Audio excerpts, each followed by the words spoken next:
to the last meeting of Church Music Forum, and thank you for being here. Yeah, it's been quite the semester, and certainly the weather has shifted here, so a whole different perspective here. What we're doing this evening, is we're going to have a panel discussion for the three church music faculty about time management. And we've talked about that a good bit through the years, and we have had this session before any of you, I think, were a part of Baylor. So it's been several years ago that we talked about this. So we thought, what is the subject that we could all talk about that might be something that we would learn from each other and something that might be helpful for you? I don't know about you, but I'm always up for learning better time management. Unfortunately, some of you are just in a class where you heard pretty much what I have to say about time management. So I will be briefer maybe than the rest of them because I don't want to bore about 5 or 6 of you in here particularly. And I did spend a little bit of time this afternoon thinking, is there anything else I have to say about that subject? So we'll see if that's true or not. So that's what we're doing this evening. So what I thought we would do is we would let each person go around and just give some of their suggestions, some of their ideas about time management, and then we would open up the floor for you to ask questions, and then we'll see how long this goes. But I do say this about my colleagues: I think they are amazing people in terms of managing time. I have the ultimate respect for them, and I'm always watching, looking over their shoulders to see if I can be as good as they are, or better than, or learn something from them, because I think they do better than I about time management, and I have all kinds of respect for them, so I know that you will learn a lot from them as well. So why don't we start with Dr. Music? Good, because that way I won't repeat what somebody else already said. Let me just suggest some things that I learned as a full-time minister of music, particularly. And that is that there's never enough hours in the day to do everything that you want to do. So one of the things that I found to be helpful is to prioritize things. And every day as I would get to the office, I would make a list of, here are the things that need to be accomplished today.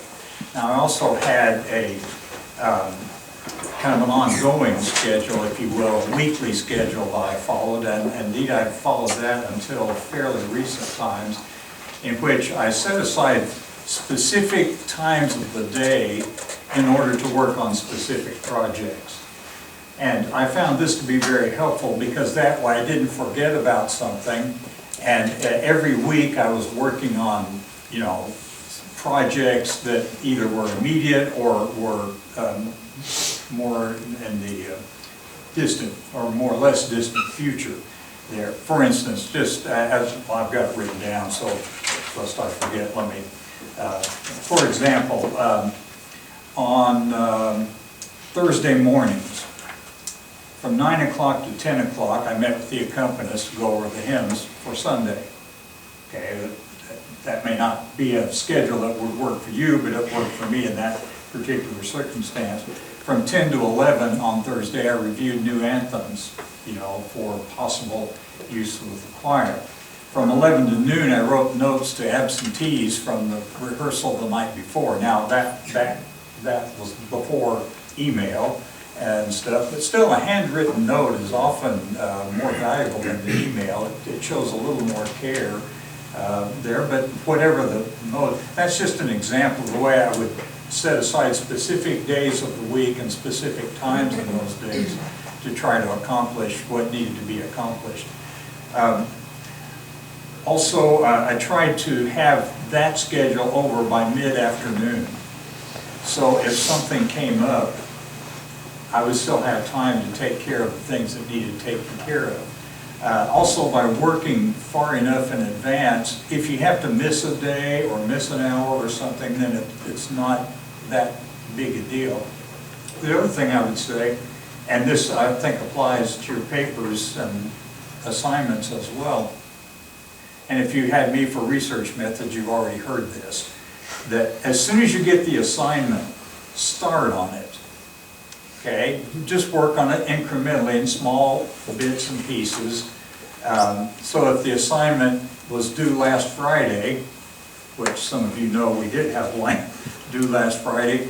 You know, you should start the day it was assigned, which was the first day of the semester. At least do something on it every week so it doesn't end up at the last minute kind of thing. So I found that to be very helpful in not procrastinating, not putting off to the last minute, not spending a great deal of time on it at any one sitting perhaps, but by starting early.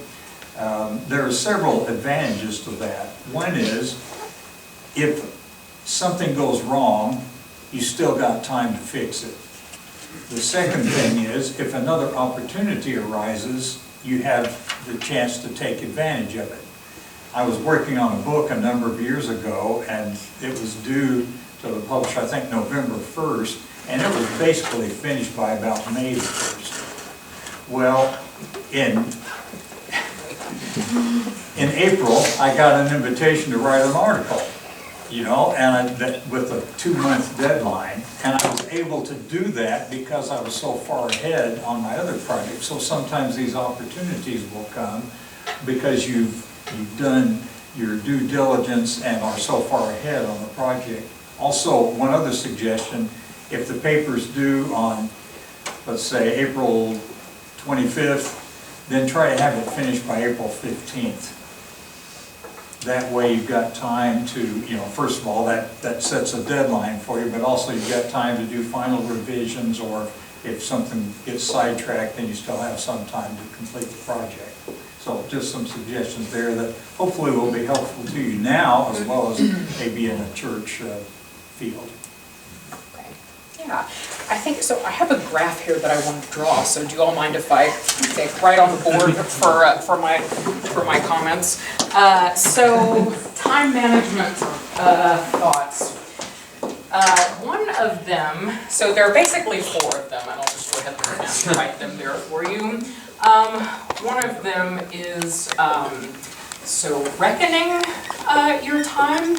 Sometimes we, you know, when it comes to time management, we don't know how we're actually spending our time, and there are quite a lot of online resources. The one that I'm thinking of, there's a book called 168 Hours You Have More Time Than You Think. And this book, even though this writer, she is a bit extreme with how planned she is about these 168 hours that she has per week, I think her excellent suggestion is, you know, keep for a week, keep an activity log, because sometimes, or a time diary, you know, you might call it, because sometimes that will surprise you. Sometimes you think that you're spending a ton of time on one thing, but actually you've completely overlooked something else. And so if you're having difficulty balancing it all, also one of the things an activity log will do will show you just how many different activities that you're doing, because sometimes we all list, you know, what we think are all our responsibilities, and usually we're forgetting about 7 or 8. And so that will also tell you if you need to reprioritize, if you need to get out of perhaps some of the things that you're doing. And then this is, so I get really excited about this topic because I've done some lunchtime reading. I do lunchtime reading. My one rule for myself is that it has to have nothing to do with what I'm currently researching or thinking about, but man, Jane, thank you. I can't talk and write at the same time.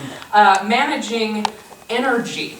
So here's the thing, not all, if you were to make a grid of these 168 hours a week, scientists are increasingly finding that not all of our time is the same. And I think we all kind of know that when we have that internal experience, you know, that doing something at 3 a.m. is not the same thing as doing it at 9 a.m. or at, you know, 1 p.m. or whatever else. And so there's this whole science and self-help industry now around what they're calling chronotypes. So the idea that everyone kind of has an optimal time of day, you know, that they're awake. And I'm sure we've all heard of, you know, the larks or early birds, you know, and the night owls, those kinds of things. One of the things that they found through doing a lot of studies is that this is a continuum, and that actually most people, it's more like a bell curve. And so most people, or what one author, so I'm drawing from someone here actually didn't write down the name of the author. Oh, Daniel Pink is the name of the author, but When, The Scientific Secrets of Perfect Timing. He calls these people the third birds because, you know, they're not the lark, they're not the night owl, and says that most of us are here. But one interesting thing that happens, and some of you in my classes, I was sharing this with you when I was reading it last semester, that around puberty something interesting happens, and everyone becomes a night owl. Everyone.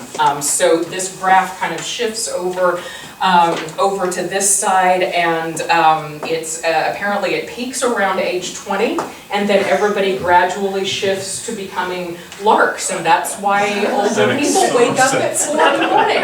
Is because it's a natural physiological cross-cultural. I mean, they've done these studies across a ton of cultures. This isn't like a Western weird phenomenon. But one of the things that they have found, and this differs based on your chronotype, or rather this is the same across your chronotype, is that every day has a basic shape, and the shape is, it goes up to a peak. This is kind of mood and energy. It drops down to a trough, and then it recovers somewhat. So again, in managing your energy, this has done wonders for me, just as far as knowing where to put things. And this happens at different times, for different people. But say you're like I am, which is, this is kind of a, 6 a.m., 12 p.m., 10 p.m., something like that. What that means is that you don't need to do your email in the morning when you have when you're at your peak as far as mood and energy and things. You need to save for the trough, those mindless tasks, making copies, doing errands, going to get books out of the library, these kinds of things. And there is if you want to geek out on this with me, there is an online assessment that you can take, and it's called the Auto MEQ, which is the Automatic Morningness Eveningness Questionnaire. So Google it, and it will tell you, where you fit in this schema. And one of the things that I think is interesting about this, so sometimes some of us, for various reasons, might need to, so when I was trying to finish my book, about the only time that I had since my daughter got up at about 5:45 a.m., because you're going through that period of time, to work completely uninterrupted was this, kind of this I think it was 4:15, that I would get up and be in here. And I thought at first, I'm just like, that's nowhere near my peak. Is this even going to be useful? One of the things that these cognitive scientists have found out is that different times a day are good for different kinds of thinking. So your peak times a day are good for analytical thinking. This is when you need to do math. This is when you need to, to do music theory. This is, the kind of day that you need those kinds of brain energies for.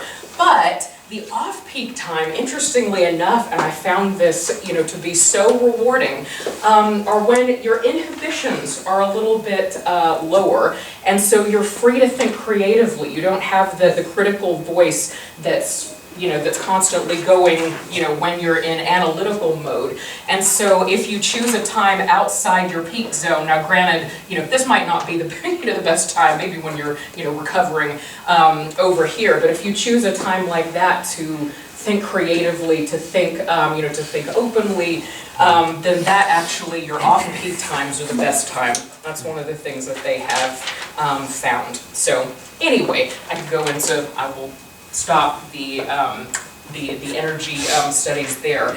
But the other thing and I'm sure this was bound to come up at some point as far as managing your time and your energy, some of us feel like we're too busy ever to take a break. And that's going to lead to burnout. There's a reason why remembering the Sabbath and keeping it holy is one of God's commandments to us. And whether that's an entire day, whether that's a morning, whether that's just some time set aside for for not working. And interestingly, again, science bears this out as well. There's a study with scientists that found those who work between 40 and 55 hours a week are as productive as those who work 55 hours and more, because law of diminishing returns. Those people don't have the energy and they're not thinking as clearly, and it's actually better to work a moderate amount. You will get as much done as you will if you try to kill yourself with working. And then, finally, boundaries. Drawing boundaries. Here's some laughs of recognition. Drawing boundaries around your time and policing them, making these boundaries sacred, and just knowing that they're personal. We all have different set, we come into the world and develop a different set of capabilities, and I'll share with you my own story, when it comes to knowing what you need and protecting that time. So my mother is one of those rare, enviable people who can get 5 hours of sleep a night and be fine. She's done this for I don't know how many years, and she's in great health and things like that. And I used to feel like I was kind of a failure. I mean, she never said anything of that sort, but just by her example, I used to feel like I was a failure, that I am a wreck when I get 5 hours of sleep a night. I mean, I need a full 8 to be, sort of fully human. And, I've come to accept. So say any of you who were around me when my children were small can probably, had me for class can attest to that. Anyway, but this is it's not a moral failing to need more sleep than another person, or to need fewer extracurricular activities in your life, or to take fewer hours in a semester so that you can focus on those. So, Okay. Well, some other ideas. I'm trying to riff off of everybody else now, so third person. An article that's similar to the one that some of the stuff that Dr. Ingalls mentioned is an article that I read a number of years ago called Decision Fatigue. And it has the same idea of energy, of basing your day around energy rather than around how many activities you can do. So it's very helpful to me to recognize why it is that I'm tired so much, and maybe why I get to 1 o'clock in the afternoon, which is, afternoons are not a very productive time for me, but why I get to the end of the day or half of the day and I'm already completely depleted. But what this article talked about is that we get tired as we make decisions, that decisions take a lot of time, which is why I think it was Obama that only had certain colors of suits, and he wore them every day. And I had a friend years ago that had 8 outfits that she wore, and she rotated. She had 16 outfits, and so she rotated them, so she never wore the same thing on the same day every 2 weeks. And so all of her wardrobe rotated every 15 days, and so she never wore the same thing on the same day in case she had met the same class or whatever. But she said that's enough clothes, and I should not. I just put them in order, and I go to the closet, choose what I'm going to wear, and it's whatever's first in line, and then I wash them and put them at the end and go along, because that way I don't have to waste my decisions. I don't waste my energy making decisions. That's the reason I try to pick out what I'm going to wear the night before, so I don't waste the time with a decision on the morning of, for instance. But the decision fatigue idea says that once we get past a certain amount of decisions, then we will postpone the decision, which wastes our time. And then most of the answers to the decisions will be no, as you get later in the day, because you don't want to take the chance of making the wrong decision, so you will make no decision and postpone. Which I tried to share with our kids was the reason that you don't need to ask me at bedtime something that you think the answer is going to be no. If you would choose a better time, you might get a better answer. I think that's probably true for you as well. But that article was very important to me. So the idea was also that some people might have 5 or 6 energy boosts in a day. Some people may have 2 or 3. So decide what are the big decisions that I have to make them early, then choose the email, all of those other things that you have to do later in the day. So do your really big things first, or as early as you can allow them to happen and make them happen for you. But also, as much as you have to control your calendar, don't put too many energy bursts in one day. So for me, I had to realize that every class was an energy burst for me, or more. That a hard meeting with someone, a decision that I didn't want to make, or perhaps a tough meeting with somebody that would be emotional or something like that. That was a hard phone call, something like that. Those were all energy bursts. And so I can't just line up a day with those. I have to put those among the easy things, and I have to manage those carefully. Another article that I read a while back, since you got me thinking about things I had read recently, was a difference in temperature and how people respond well to different temperature. This particular article was written about the difference in optimum temperature for men and women, and that the optimum temperature for men is about 64 degrees or something like that. For women, it's about 66, 67. So women actually scored higher on math and analytical things at a higher temperature. Men's didn't function as well and needed colder temperatures. So all of these things that we can allow ourselves to be in the optimum temperature. Some other things like that. One of the things I wrote down on my list is seek not only to manage your time, but to discover the reasons why you don't manage your time as well as you want. So ask yourself not only how can I manage time well, but why am I not managing time well, and what are the barriers? I wrote down a few that I struggle with. One is perfectionism. That I oftentimes have trouble starting a task because I don't want to do it poorly, or in my estimation to do it poorly. The more perfectionistic you are, the more likely you are to be a procrastinator. Because if you procrastinate, then you have you opt out. You can say, if I had more time, I would have done this better. So the later you wait to start it, the more you can say, oh, I didn't have enough time. And you can, at least in your own mind, you can have an excuse for why you didn't do such a good job on something. So we often postpone or procrastinate because of our perfectionism. You would think that a perfectionist would always start early, but that's not true. The lesser perfectionistic you are, you might tend to start even earlier. You just need to know that about yourself. But that's something that I have to address every day of my life, is why am I not doing something that I need to do? Another that Dr. Ingalls mentioned is not setting good boundaries. I often allow my time to be taken by others, and even by others that might not deserve my best energy, or even things I might not care about as much. Because again, I'm looking for reasons not to do what I need to do, so that I can have an excuse. So I'm sorry, I keep doing that to you. yeah. But setting good boundaries, and there's a lot of ways we can do that. Another one for me is lack of belief in what I'm doing. If I don't believe there's an important reason why I'm doing it, I tend to postpone what I'm doing. So what I have to do is, if it's something I have to do and I don't believe that it's important to me, I have to manufacture a reason why it's important for me.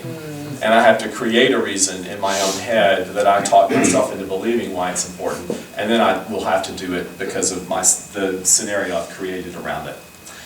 Taking care of physical self is another one. Like, I'm too hungry, I didn't eat, or I'm thirsty, or the temperature's wrong, or I didn't sleep enough. Therefore, I fall asleep maybe doing what I'm doing, which could be that I'm hungry, it could be that I'm thirsty, it could be that I simply didn't rest enough, but creating the physical aspect of having a good time.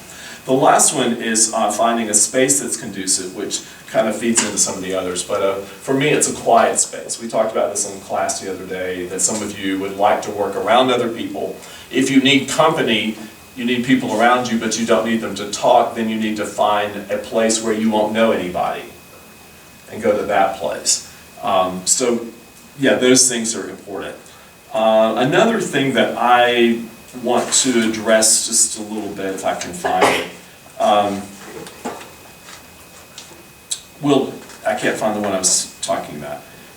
Here, learn to avoid distractions. Like, find out where your distractions are and avoid them. For instance, for some of you, here's an example for me.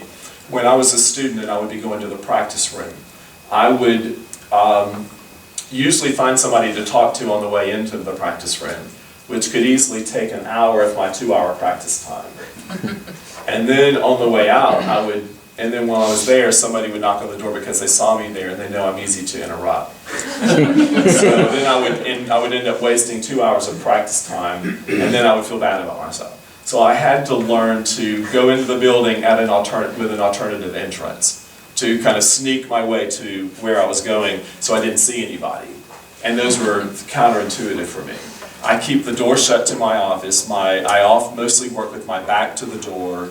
So all of those things so that I'm not so distracted. The path to your study space, maybe leaving your phone somewhere or not allowing yourself to check your phone but once an hour, or setting some boundaries like that where you just really won't, or you give yourself a reward if you don't check your phone for an hour. Things like that. Other materials that are around you, if I have other things to read around me than the ones I'm supposed to read, I'll read the ones I'm not supposed to read. So even in the library, if I study near the periodicals, I'll go peruse the periodicals and find something fun to read. Or if I'm close to the listening, I'll go listen to something that I might be just curious about, rather than studying what I'm supposed to study. I'm sorry to be such a loser, y'all, but it's just things. Finding out where you practice, all those things. If you're as easily distracted as I am, you have to really manage your space carefully. A couple of other quick things. Complete a task when starting it, or at least get a draft of it. There was a task I was working on this morning that I really didn't want to finish it, and I wanted to just let it go and say, I'll work on the rest of this later, but I thought, if I don't get this done, I'm going to probably not get it done, and no telling when. So at least I got what I thought was a sloppy job done of it, and then this afternoon I had a few minutes and I went in and refined some of it. So if I can think of everything, for the perfectionists in the room, if you can think of everything in terms of drafts, all I have to do is get something on paper. It can be so badly written, it does not have to be good, just anything. And I will go back and fix it, and I can even have other people help me fix it, but if I just get something down, then I can always fix it. And usually it's not as bad as I thought once I go back to it. I usually did a much better job.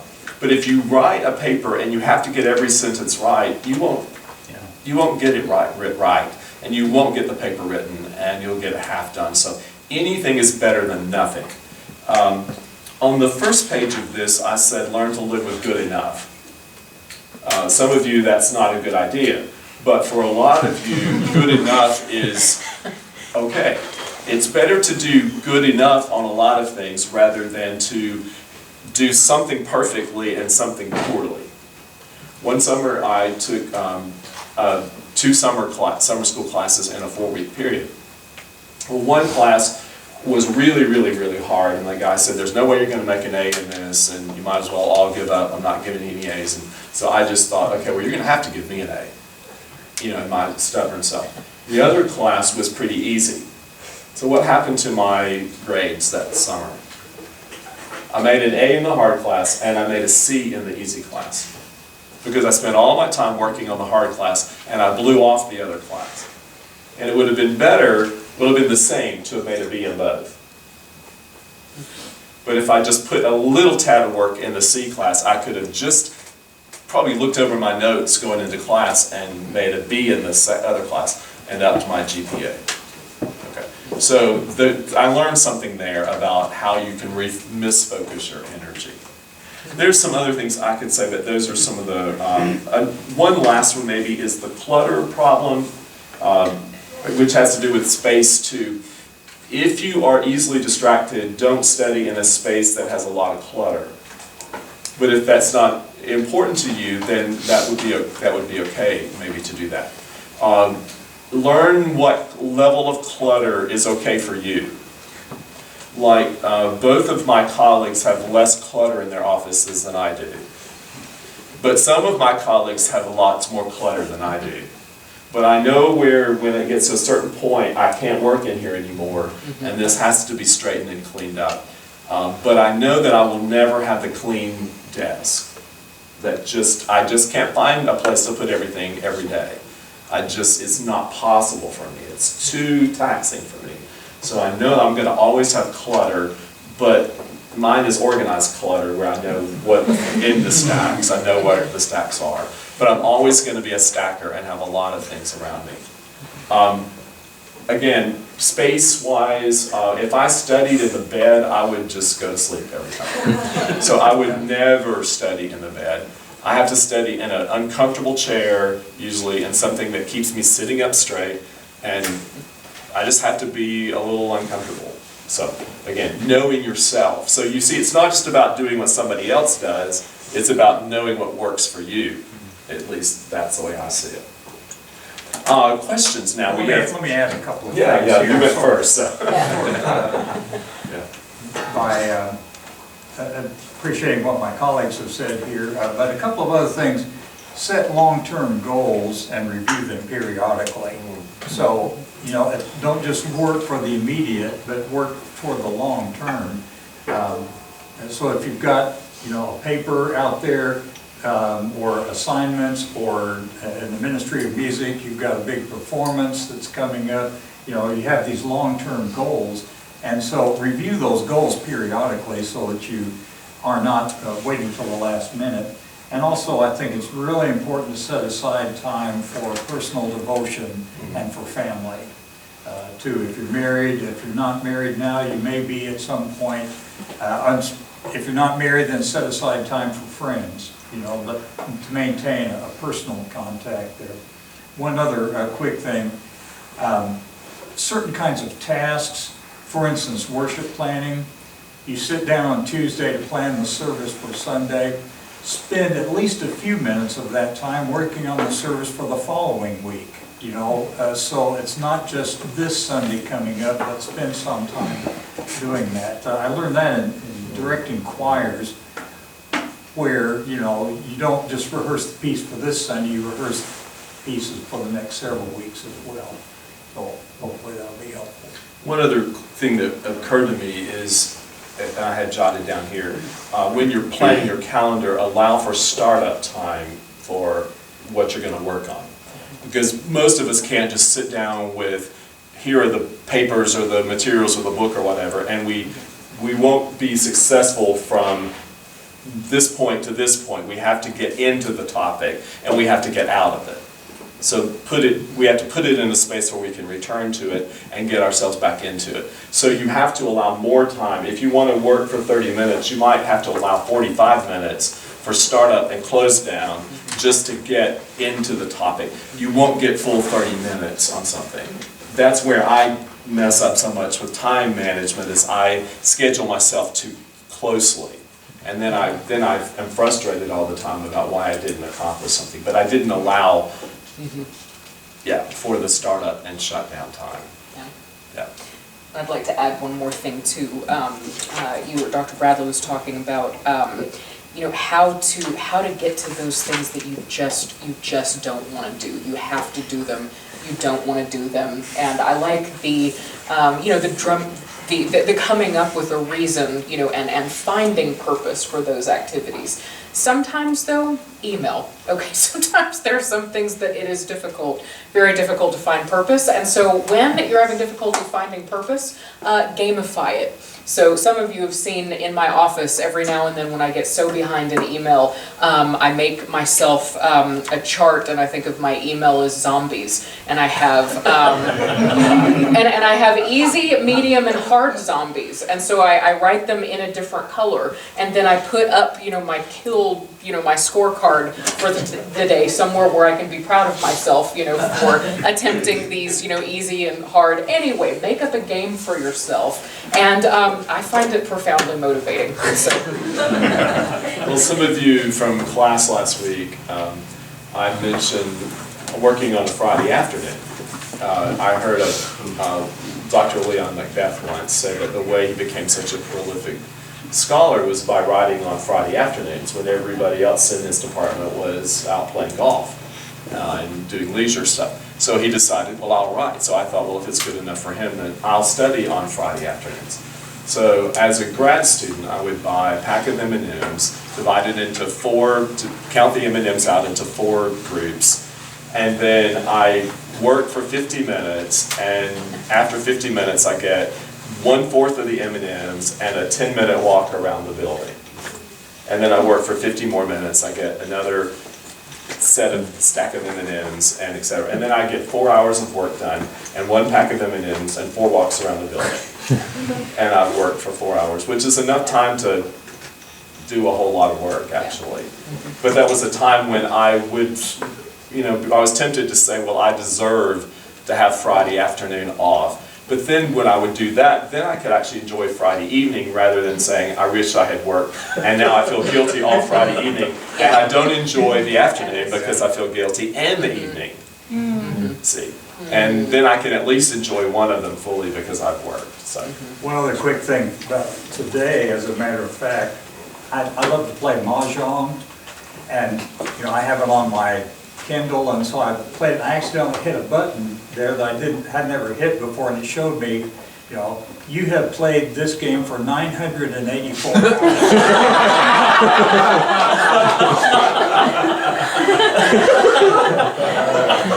It takes 4 or 5 minutes for me to play a game. 984 hours. So think what I could have done in that time. Imagine how much you could have written in that. Hopefully it took several years, not just last month. There's help for people like that. Your recovery groups and stuff.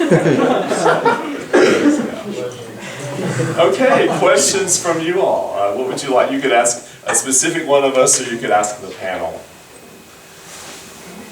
Chad. Okay, so here's the issue that I have. When you're a perfectionist, you also want to be perfectly organized. How do you deal with it when you're just like not meeting that?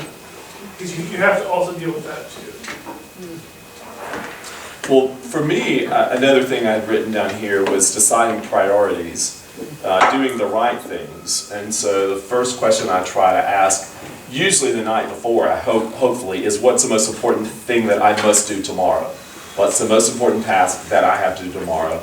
And then the second question for me is usually, what task do I need to accomplish tomorrow that if I don't accomplish that task, it keeps other people from doing their work.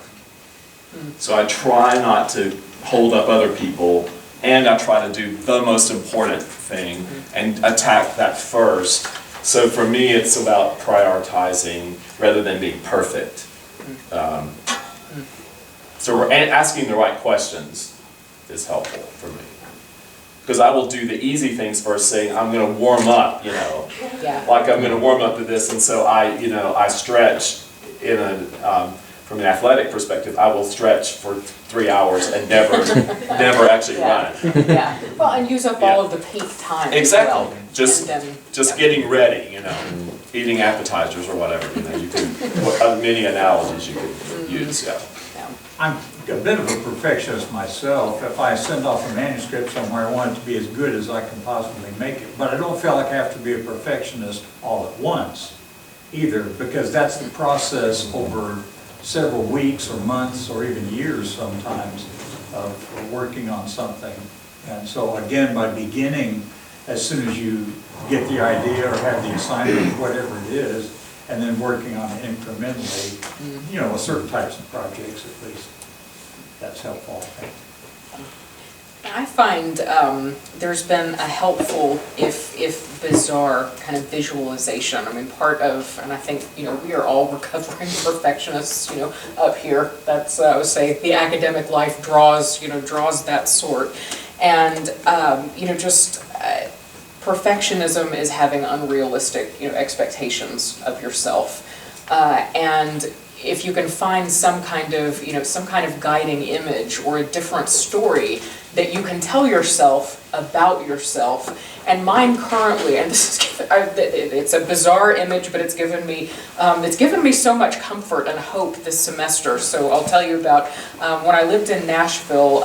My husband and I did this fitness boot camp, thing for 6 weeks. That one of the activities, and I was horrible at everything. I had probably at the time I had undiagnosed like asthma, and so there's probably like a medical reason that I can't run, like I can't do long distance running. Anyway, so I felt like the bottom of the class in just about everything that we were doing, except on Saturdays when we could swim, and I'm a decent swimmer, but the catch was for this fitness boot camp is that we had to wear military fatigues. And so we were playing like water polo in military fatigues, which don't drag you down. They're surprisingly light. They just inhibit your movement.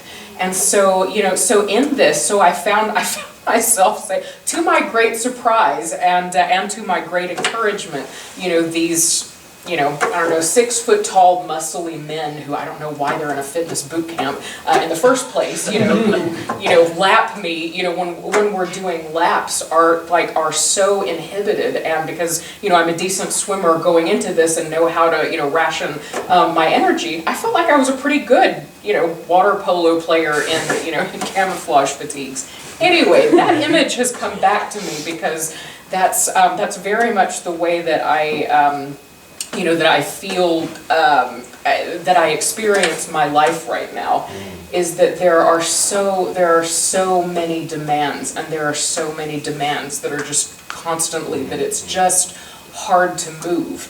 But when you change your image of yourself from, I'm a champion swimmer, that's breaking records, and things like that, to I'm someone swimming in camouflage fatigues, and gosh darn it if I didn't make it a third of the way across the pool today. Yes. So. Yeah. Dylan. There's a concept a lot of people talk about in terms of like managing time.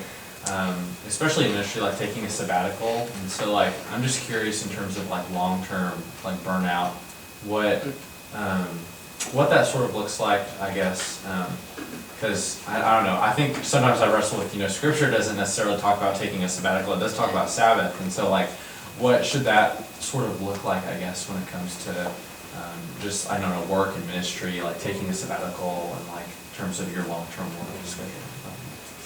Usually a church will give you a day off at least, and you need to be sure and take that. It's easy to let that get away from you. But some churches, some day other than Sunday, and many now give 2 days off. Saturday's a day off, Sunday's not a day off, so they'll often give you another day off during the week. Avoid the temptation to do hospital visitation that day, or work on the worship planning, or other things that would take the time. And also some churches are now giving sabbaticals to their ministers, where if you've been there a certain period of time, they give you 3 months off to go do things that will hopefully enhance your ministry and learning opportunities. And so take advantage of those things. Yeah, there are many more churches that are giving sabbaticals these days because churches are aware that minister burnout is very high. So I have a number of friends that have taken various sabbaticals. So I think the sabbaticals often are about resting, but they're also about retooling.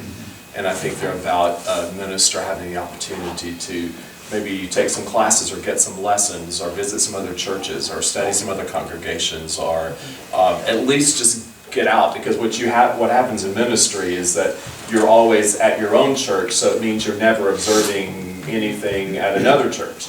So you don't have the opportunity to get the ideas that you might have got. I think technology's helped us a lot in the ability to kind of be vicariously in other places, but it still doesn't solve the being there. So I think sabbaticals can be different things for different people. Baylor sabbaticals are supposed to be research, and they're supposed to be productive.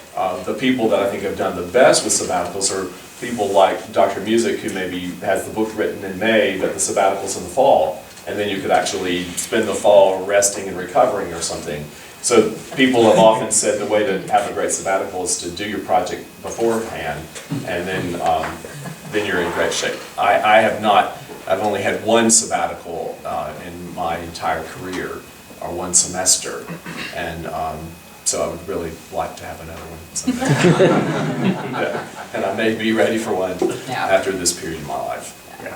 Well, and just to add to that, and drawing from my husband, who's a minister, from his experience, we have been, we've gone to the UK for me to work, on my research, but he's taken his annual leave time each summer, so kind of had a mini sabbatical, and, he says that it feels entirely different getting out of your routine, establishing a new one, again, putting yourself in a space to learn new things. I forget how many books he read last summer. It was ridiculous.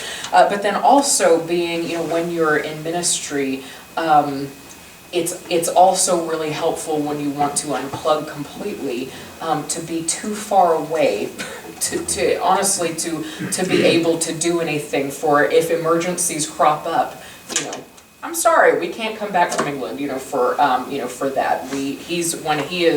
When he's gone, I'm not saying you have to go, across an ocean, but I think that's one valuable aspect of a sabbatical, is if you can go somewhere else, or for you all, as students, going somewhere else, for a short period of time to live with friends, or with family members. It just helps you get that new perspective and unplug from whatever the demands, of your everyday context are. Yeah.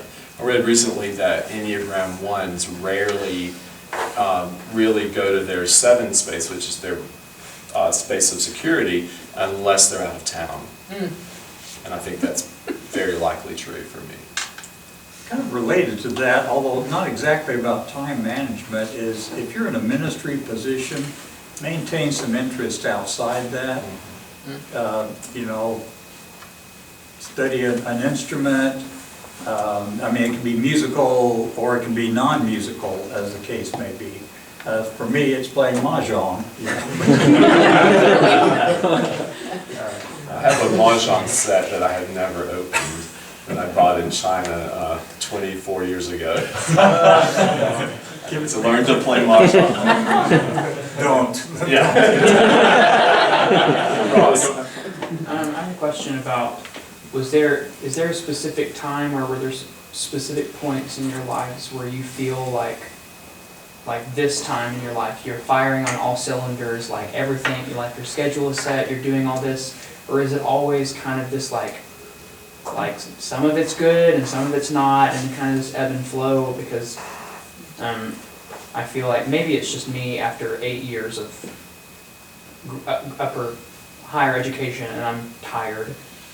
But I feel like it's kind of, this topic is kind of in a vacuum for graduate students, because we can talk about these chronotypes, which I believe the theory behind, but it's like every semester you're having to adjust to something different.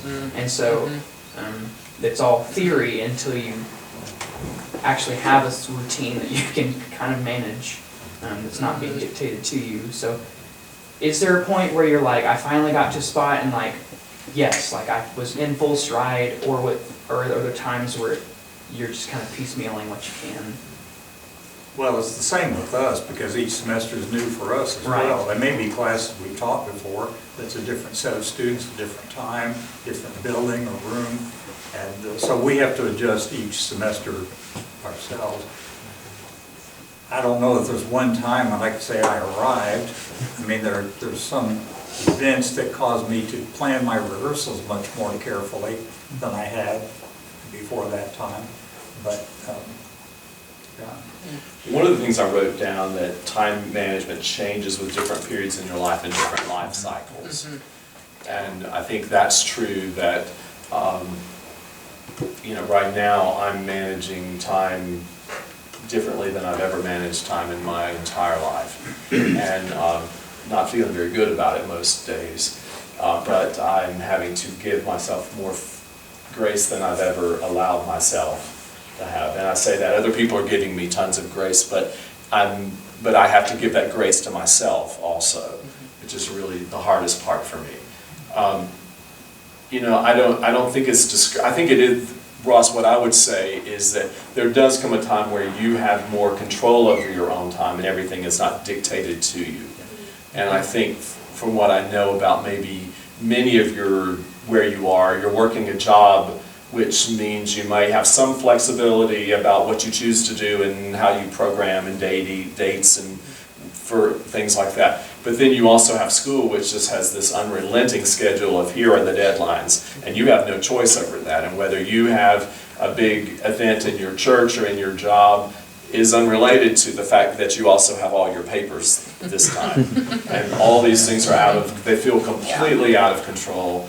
And the only way I felt I learned to do that as a student was, like Dr. Music said, was working on things far in advance. And my wife Brenda's always, as an undergrad, was the person who would write a paper 3 or 4 weeks ahead of time and type it and put it in the cabinet and pull it out and turn it in on the day it was due.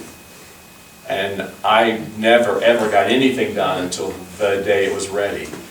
But I eventually got in a place in doctoral work specifically where all my papers were due at the same time, but you can't write 30, 50, 75-page papers all in, you know, right before they're due. So I had to do one and put it away, do another, put it away, do another one, and then maybe go over them at the last minute and before they're due. But I finally had to calendar things, like Dr. Music was saying, so far ahead so that I could avoid the various, as much as possible, the various crises.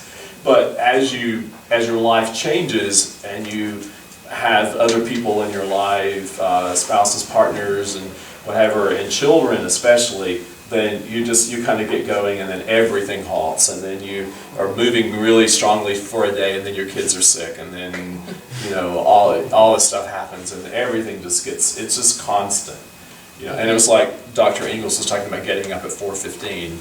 You know, I wrote the first couple of books of mine they were after children, but I wrote them in the early mornings, and I wrote a lot between 5 and 10 on Saturday mornings.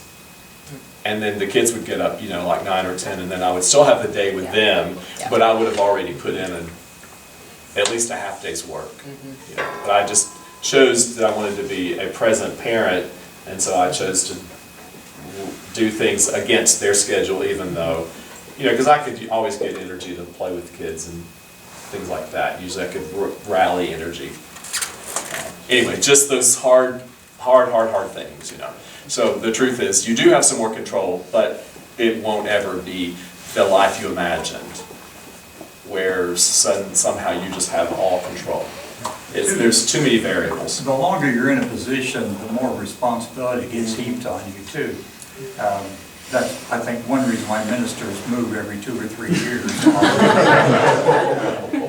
You know, so you have to kind of be careful of that and look at the boundaries, as has been mentioned here.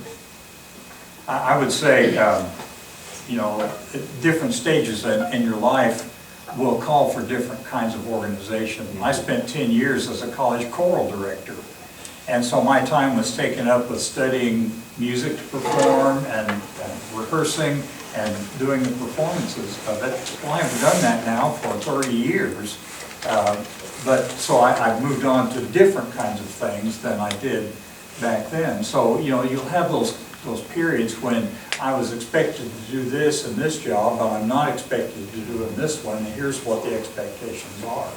So the time doesn't increase, but the way you fill the time does. And related to that, I would encourage you to imagine your life in chapters. So rather than saying, this is the only way it's ever going to be and it seems dark or something, this is a chapter. This chapter's going to close. I'm going to close this chapter and open up a new one, which you can rewrite, and you can decide the title for it, and you can, you know, all sorts of analogies, but you can start a new chapter. And all these times in your life determine the chapters. But some of them you choose to write, and some of them are written for you. And you have no choice about what is yours to do for a certain chapter, and you simply must do what is yours to do. Life is as much about what happens to you as about what you choose to do.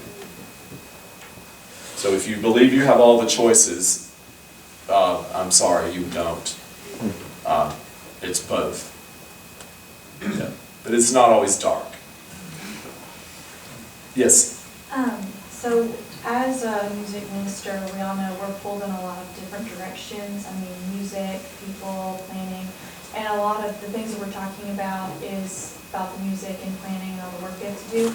But I want to hear from you guys about pastoral care. How do you manage that, and how do you pick what person needs you the most, who to disciple, who to prioritize, who to disciple, who needs you? How do you prioritize that?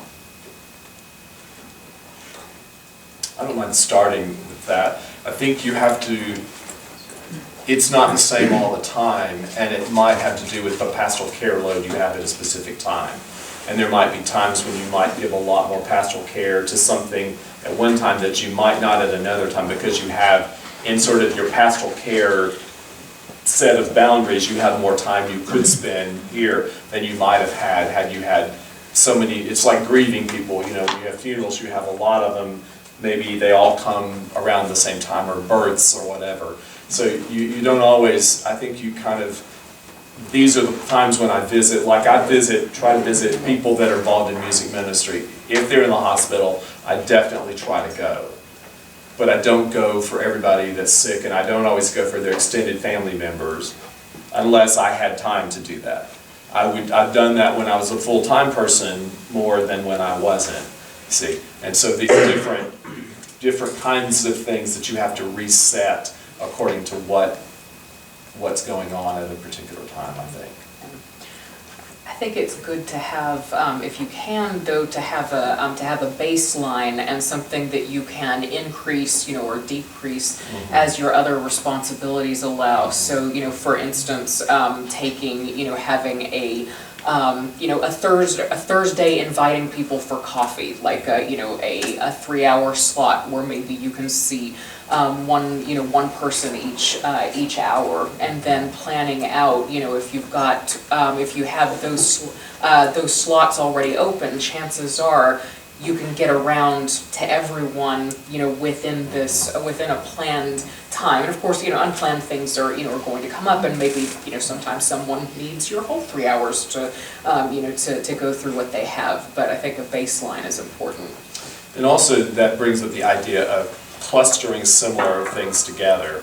Because usually if I go to Dichotomy, for instance, for a meeting, I try to put 2 or 3 or 4 meetings at Dichotomy all in the same afternoon. Yeah. Because I have to go over there, then I have to come back, so I might as well cluster several things together while I'm there. And the same thing like with a hospital visit, you know, put all your hospital visits in similar time, and then if you don't make it to the hospital, then you send the person a note or something like that saying, I'm sorry I missed you at the hospital, but you find ways to let them know your intention was to do that. The same reason, anytime you make a hospital visit and the person's asleep, always leave a note, so that they know you came and you get the credit for having been there, even if they weren't awake. And that sounds bad, but you know, you went, you did, you know, you care. Yeah, And it'll be meaningful to the them. intention was there for sure. So always have those notes with you and things like that, so that you're not literally wasting that effort, in a sense. You know, that doesn't fit with the, you know, doing everything in secret, which was what our worship sermon was about yesterday. But, you know, earlier in the, we were told earlier before that scripture, it also says, let your light so shine before people that they see your good works. So there's a balance there. Our time really is up, and talking about boundaries, we want to respect yours and ours. And so I will close by simply saying, I hope if you've learned nothing else today, that you've learned that this is not an easy topic. And it isn't something that you master once and for all, and then you simply work your plan the rest of your life. If you do, you will be a really horrible person that no one wants to be around. Because you're completely inflexible, and you have no sense of the worth of other people and what have you. So it's always flexible, it's always adjusting, always an art. It is an art, and so keep working on it, but learn from the people that do it better than you. I'm always observing what other people do and how they manage their time and trying to pick up better ways. I've learned so much today from all of you, so.